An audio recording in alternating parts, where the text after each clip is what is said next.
मट्टी की हांडी ज़मीन पर गिरी और चकनाचूर हो गई। इतने में रमज़ान झुककर मट्टी की टुकड़ियां उठाने लगा तो बच्चों की भूखी नज़रें अंदर से उसे देख रही थीं। वो कुछ किए बगैर मुस्कुरा दिया, जैसे हर दिन की टूटी हुई उम्मीद को चुपचाप समेटने का आदी हो।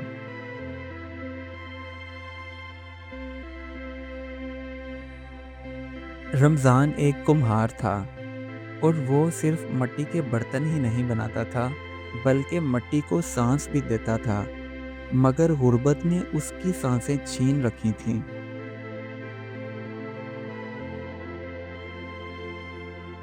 एक दिन गांव के चौधरी साहब रमज़ान के पास आए और तंजिया हंसी हंसते हुए कहने लगे, ओए रमज़ान, तेरे बर्तन अब कौन लेता है?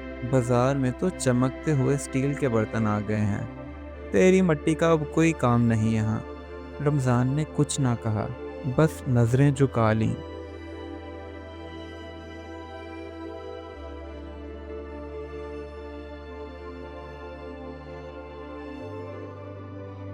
रमज़ान परेशान हाल जब घर पहुंचा तो उसकी बीवी उसकी परेशानी देखते हुए कहने लगी, रमज़ान, दुनिया की बातों का क्या है? तुम बस मेहनत करते रहो। अल्लाह बहुत मेहरबान है। कभी ना कभी तो वो इस मिट्टी को भी सोना बना ही देगा। उस रात सब सो गए, लेकिन रमज़ान को परेशानी में नींद ना आई और वो सारी रात जागता रहा। और आखिरकार फिर रमज़ान ने फैसला किया कि वो सिर्फ बर्तन नहीं बनाएगा, वो फ़न बनाएगा, कुछ ऐसा जो लोगों को रोक कर देखने पर मजबूर कर दे।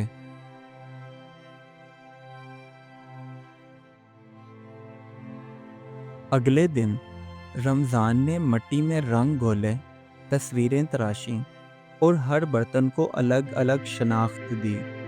उसका हर बर्तन अब कहानी बन चुका था।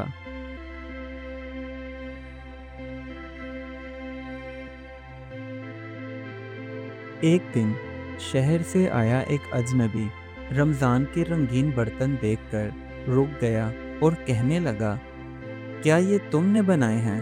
तो रमज़ान ने आहिस्ता से सर हिलाया और कहा, जी, ये मैंने बनाए हैं।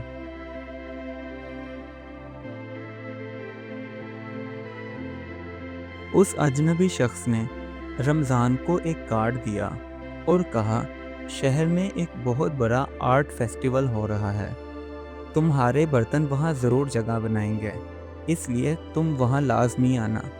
रमज़ान ने जब ये बात सुनी तो उसकी आंखों में आंसू झलकने लगे और उसने कहा, जी, मैं ज़रूर आऊँगा।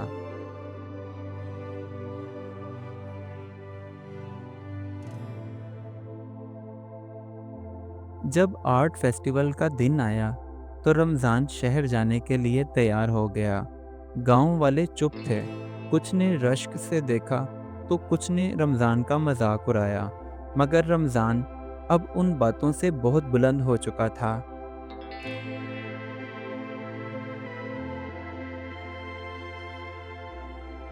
शहर में रमज़ान के बर्तनों ने धूम मचा दी।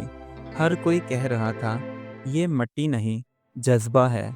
रमज़ान दिल ही दिल में अपनी बीवी की बात को दोहराने लगा, अल्लाह बहुत मेहरबान है। कभी ना कभी तो वो इस मिट्टी को भी सोना बना ही देगा।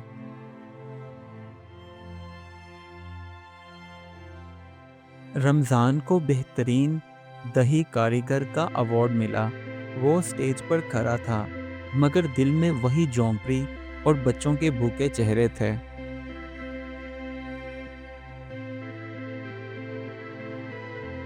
जब रमज़ान गांव वापस आया तो गांव वाले उसका इस्तकबाल करने के लिए खड़े थे।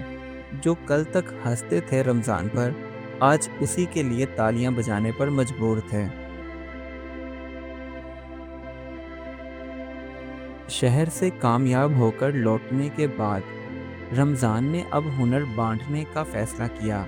वो चाहता था कि कोई और बच्चा मिट्टी में छुपा हुआ सोना पहचान सके, जैसे उसने पहचाना।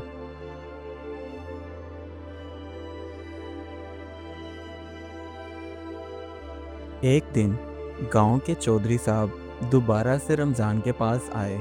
पहले तो रमज़ान को मुबारकबाद दी और फूलों का गुलदस्ता पेश किया, और फिर शर्मिंदा नज़रों से कहने लगे, रमज़ान, तू बड़ा हो गया है, हमने तुम्हें पहचाना नहीं।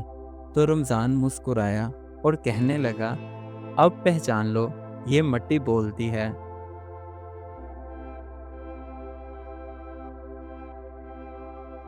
वक्त गुजरता गया और अब रमज़ान बूढ़ा हो चुका था, और उसकी झोंपड़ी अब एकेडमी बन चुकी थी। उसकी औलाद और शागिर्द मट्टी को ज़िंदगी देना सीख रहे थे। इस कहानी से हमें ये सबक मिलता है कि कभी भी हिम्मत नहीं हारनी चाहिए, हमेशा मेहनत करते रहना चाहिए, क्योंकि मेहनत कभी ज़ाया नहीं जाती।